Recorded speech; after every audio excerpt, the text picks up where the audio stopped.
Donc, on va continuer avec Madame Raoul Magdoud, qui va nous parler sur les éléments pronostiques au cours de la rupture prématurée de membrane.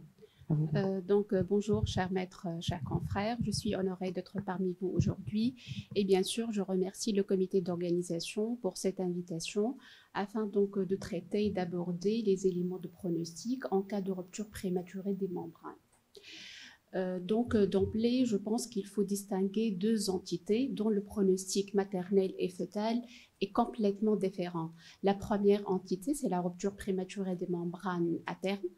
Cette rupture, elle complique 8% des grossesses. Elle est de bon pronostic et on va voir pourquoi. La deuxième entité, c'est la rupture prématurée des membranes avant terme, c'est-à-dire avant 37 semaines d'aménorrhée. Entre 34 et 37 semaines d'aménorrhée, elle complique entre 2 et 3% des grossesses. Et avant 34 semaines, elle complique moins de 1% des grossesses. Et heureusement, c'est une situation, elle est plus rare. Donc, la rupture prématurée des membranes avant terme, c'est la première cause de prématurité. Elle représente 24-42% des causes de prématurité. Elle est responsable de deux complications majeures, c'est l'infection intra-utérine et la prématurité. C'est vrai que l'infection intra-utérine, elle va augmenter de façon significative la fréquence d'infection néonatale et le risque d'infection néonatale bactérienne précoce, mais pas forcément, elle va augmenter la morbidité néonatale non infectieuse par rapport aux autres causes de prématurité. Donc, ce graphique, il est très intéressant. Il va mettre en évidence cette différence significative en termes de pronostic néonatal pour la rupture prématurée des membranes et à terme et avant terme. Donc, c'est une étude chinoise publiée en 2020 avec une cohorte très importante, 43 500 accouchements entre 24 et 42 semaines d'aménorrhée, répartis en deux groupes. Le premier groupe qui présente une rupture prématurée des membranes, et deuxième groupe contrôle. D'après cette étude, il y a une différence significative en termes de risque de mort fœtale in utero, de risque d'Apgar inférieur à 3 à la première minute, et le risque d'admission en unité de soins intensifs néonatales et les complications infectieuses néonatales, notamment la pneumonie et le sepsis grave. Ceci en comparant le pronostic néonatal de RPM à terme et l'RPM avant terme. Donc, on va traiter dans cette présentation et c'est essentiellement les éléments de pronostic en cas de rupture prématurée des membranes avant terme. Et on a identifié 4 éléments de pronostic. Le premier, c'est l'oligoamniose.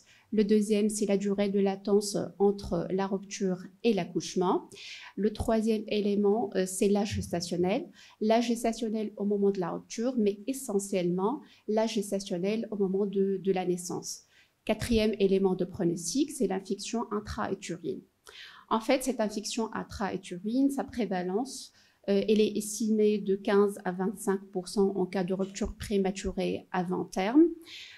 Plus fréquente avec un âge gestationnel précoce. Sa prévalence est estimée de 30% avant 27 semaines d'aménorrhée et elle est de 6% après 34 semaines d'aménorrhée. En fait, il y a 4 voies potentielles de cette contamination intra-utérine. La première voie, la voie la plus fréquente, c'est la voie ascendante, c'est surtout en cas de rupture prématurée des membranes. La deuxième voie, c'est la voie hématogène transplacentaire en cas de sepsis maternelle. La troisième voie, c'est une voie iatrogène en cas d'amniosynthèse avec inoculation directe bactérienne au niveau du liquide amniotique. Et la troisième voie, c'est une voie rétrograde exceptionnelle à partir d'un foyer infectieux en intra-abdominal.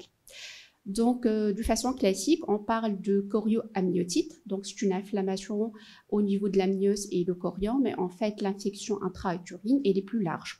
Elle intéresse bien sûr la plaque choriale du placenta, elle intéresse le cordon, le liquide amniotique et le fœtus.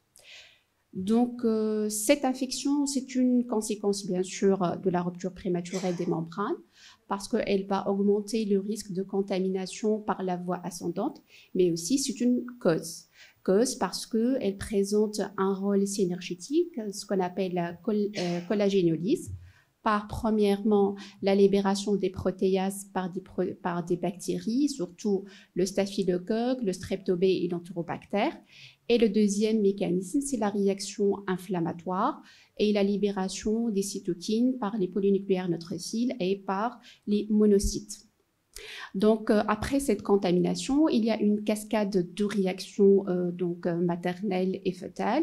Sur le plan maternel, il y a modification et symptomatologie maternelle à type de fièvre, l'entrée en travail avec des contractions utérines douloureuses et le syndrome inflammatoire biologique. Il y a des modifications biochimiques au niveau du liquide amniotique avec une diminution de taux de glucose, une augmentation des leucocytes et diminution de l'interleukine 6 et de le MPP8. Pour la symptomatologie fœtale, il y a la tachycardie fœtale, mais aussi il y a des anomalies du RCF, donc absence d'un RCF A réactif, voire la présence d'un RCF qui est décélératif. Et enfin, sur le plan anatomopathologique, il y a l'infiltrat leucocytaire au niveau du placenta et au niveau du cordon. Donc, cette contamination, bien sûr, elle est responsable d'une infection néonatale précoce. Donc, on va identifier trois entités de la chorioamniotite ou de l'infection intra-utérine. Il y a la chorioamniotite infraclinique. Le diagnostic se fait par amniosynthèse et l'analyse du liquide amniotique qui met en évidence la présence d'une réaction inflammatoire ou carrément la présence de pullulation bactérienne et l'identification d'un germe au niveau du liquide amniotique. Donc, cette entité de chorioamniotite, elle est estimée de 17 à 58% des cas. La deuxième entité, c'est la chorioamniotite clinique. Donc, il y a des manifestations cliniques caractérisées par une fièvre maternelle associée avec minimum 2 des 5 symptômes.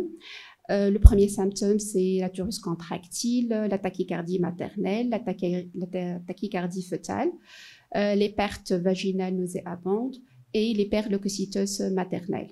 Elle est estimée entre 4 et 35%. Et enfin, la troisième entité, c'est la chorioamniotite histologique. Donc, pas de manifestation clinique. C'est l'examen anatomopathologique postnatal qui met en évidence cet infiltrat leucocytaire au niveau de la plaque choriale et au niveau du cordon, réalisant ce qu'on appelle une féniculite. Sa fréquence est la plus importante, de 40 à 70%. En fait, d'après cette revue de la littérature, on remarque très bien que la fréquence de la chorioamniotite histologique est plus fréquente que les deux autres entités. Donc, en fait, cette infection intra-utérine, elle est toujours sous-estimée. Donc, pour pallier à l'imprécision de ce terme, il y a un groupe de travail incluant les représentants des différentes sociétés savantes américaines a proposé en 2015 de remplacer le terme de chorioamniotite par ce qu'on appelle triple I, donc inflammation, infection intra-utérine.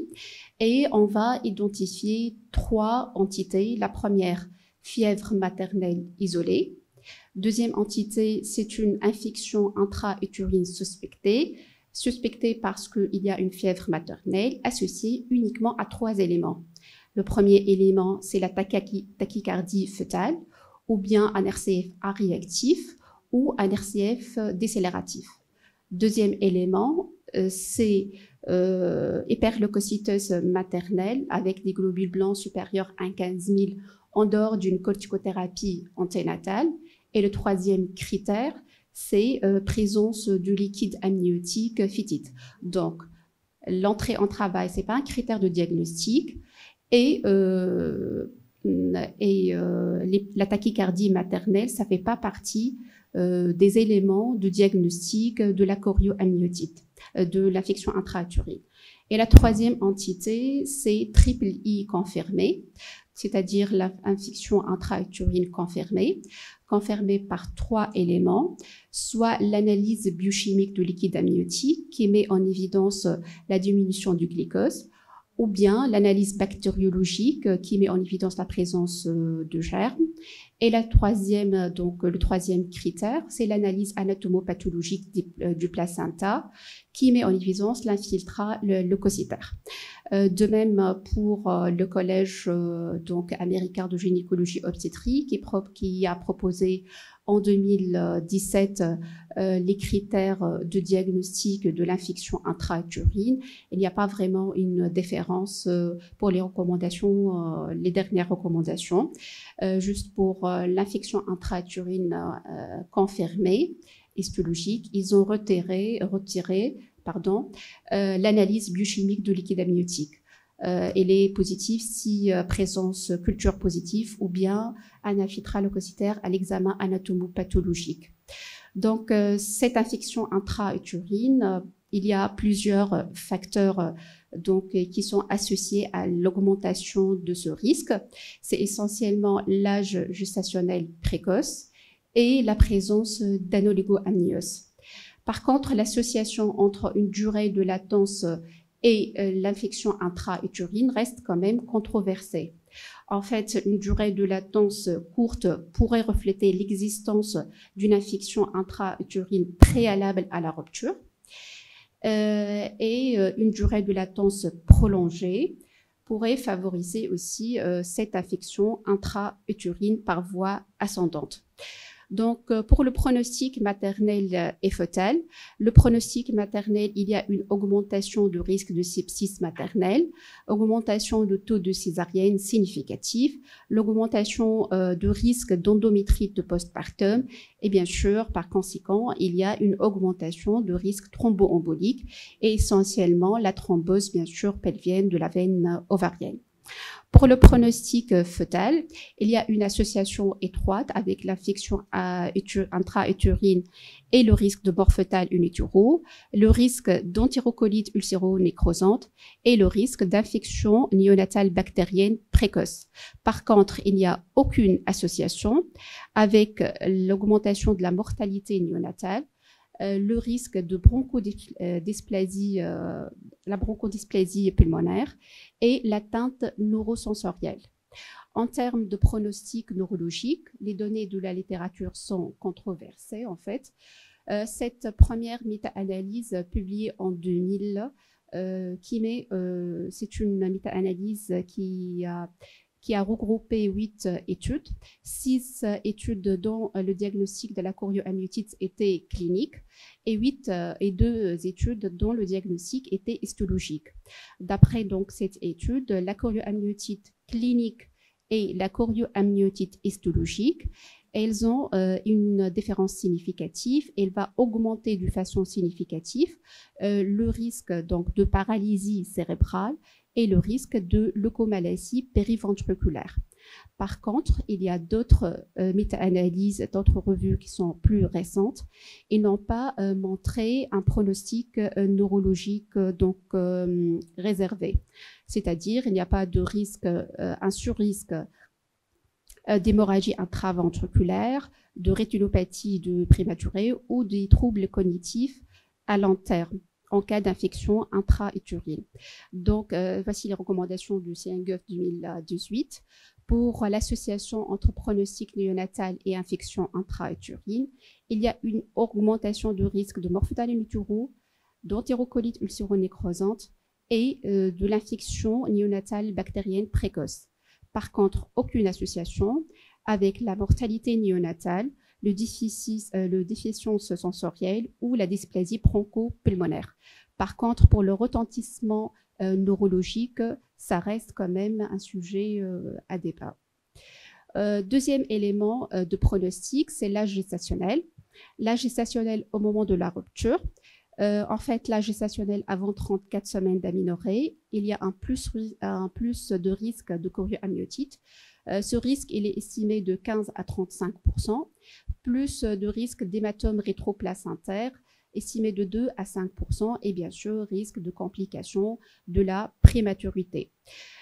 Pour la rupture prématurée avant l'âge de la viabilité, c'est-à-dire avant 24 semaines d'aménorrhée, c'est vrai qu'il y a des études récentes qui ont montré donc une survie plus importante pour cette tranche d'âge, mais malheureusement, la morbidité néonatale reste quand même très importante.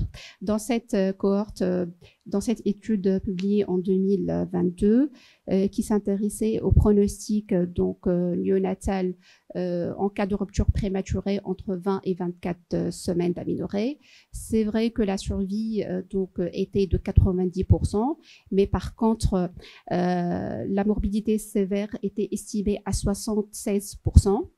Le risque de la bronchodysplasie pulmonaire était estimé à 63% et le risque d'atteinte neurologique sévère était de 11%. Donc la morbidité, quand même, elle est élevée. Et bien sûr, la discussion ici de continuer ou non et d'interrompre la grossesse se fait par staff multidisciplinaire, bien sûr, avec le consentement des parents. L'âge gestationnel au moment de la naissance, encore une fois, c'est l'élément essentiel du pronostic. D'après ces différentes études, il y a une différence donc très importante en termes de survie globale, de survie sans morbidité néonatale sévère et la survie sans morbidité neurologique sévère. Exemple pour l'étude EPPAG2, c'est une étude française publiée en 2017. La survie globale était de 52% pour un âge gestationnel de naissance entre 22 et 26%. Par contre, pour un âge gestationnel de 32 à 34 semaines d'aménorrhée, était de 99%. Pour la survie sans morbidité néonatale sévère, de même, entre 24 et 26 semaines était estimée à 34%. Elle est de 97% pour une naissance entre 32 et 34 semaines d'aménorrhée. Donc, c'est l'étude EPPAG et ces deux courbes montrent très bien cette corrélation étroite entre la mortalité néonatale et donc la morbidité neurologique sévère entre l'âge gestationnel et bien sûr ces risques.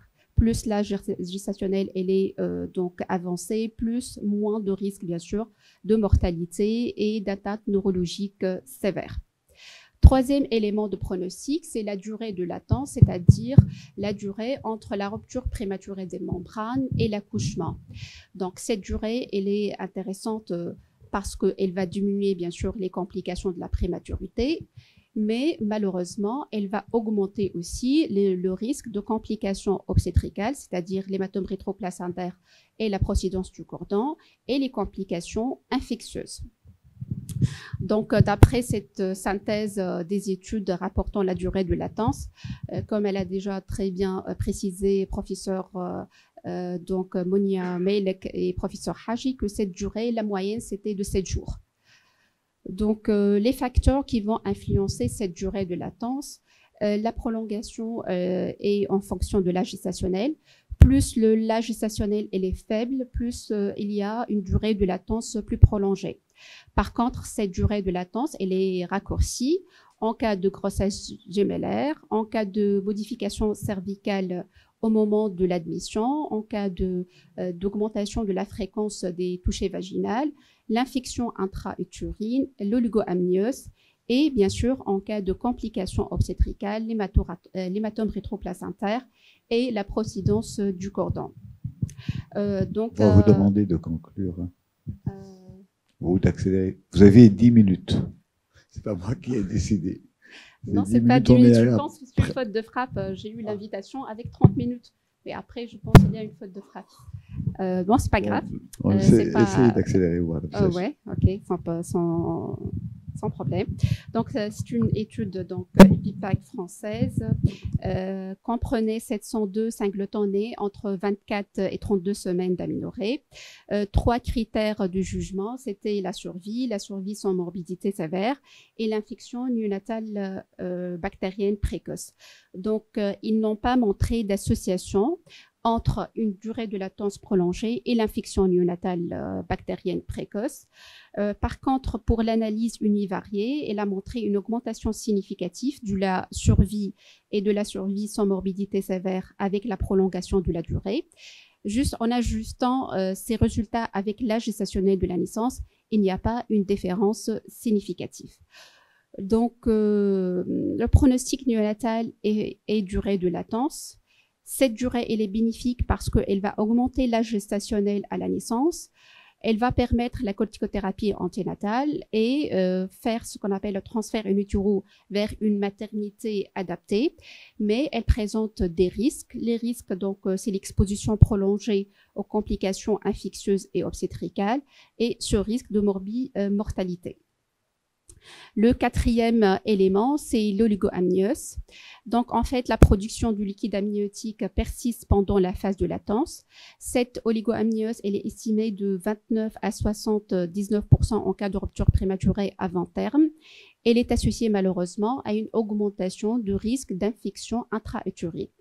En termes de pronostic néonatal, donc cette étude publiée en 2021 a remarqué qu'il y a une différence significative s'il y a un oligoamniose à l'admission avec le score d'Apgar à 1 et 5 minutes et le risque d'admission à une unité de soins intensifs néonatal.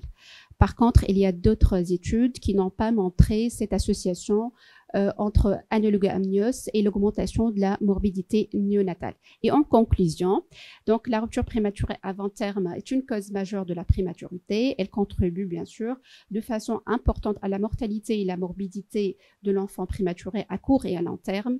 Deux éléments essentiels de pronostic, c'est l'âge gestationnel à la naissance et l'infection intra-utérine. Par contre, la durée de latence et l'oligoamniose, les données sont controversées. Merci pour votre attention. Merci et désolé de vous avoir interrompu. Non, c'est pas grave. Je me suis basé sur le programme que j'ai et donc c'était prévu 10 minutes. 10 minutes, c'est vraiment très très court. J'avais peur que Béchir Zouaoui vienne après et me réprimande moi. Donc, juste pour la salle, est-ce qu'il y a des questions? Que ce soit pour cette belle conférence, vous avez un peu cerné un peu le pronostic et maternel ou fœtal, ou pour les deux autres, puisque les trois s'associent dans le même thème. Soyez pas timide. C'est vrai que c'était très clair, mais bon. C'est pas aussi évident que ça. Je sais que c'est pas évident et ça le restera dans nos pratiques de tous les jours, parce que c'est vrai qu'entre la théorie et la situation à laquelle vous allez être confronté, quand vous avez repris aussi même le pronostic, ce qui est certain, ce qui ne l'est pas, entre autres la dysplasie bronchopulmonaire, honnêtement, on n'en voit pas beaucoup.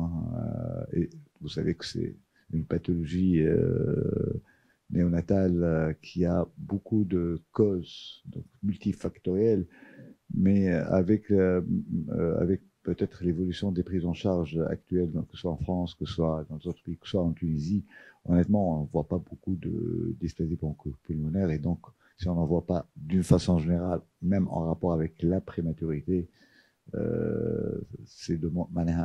n'y a pas beaucoup de cas qui seraient en rapport avec une RPM. Vous voyez un peu, puisque c'est vraiment beaucoup de...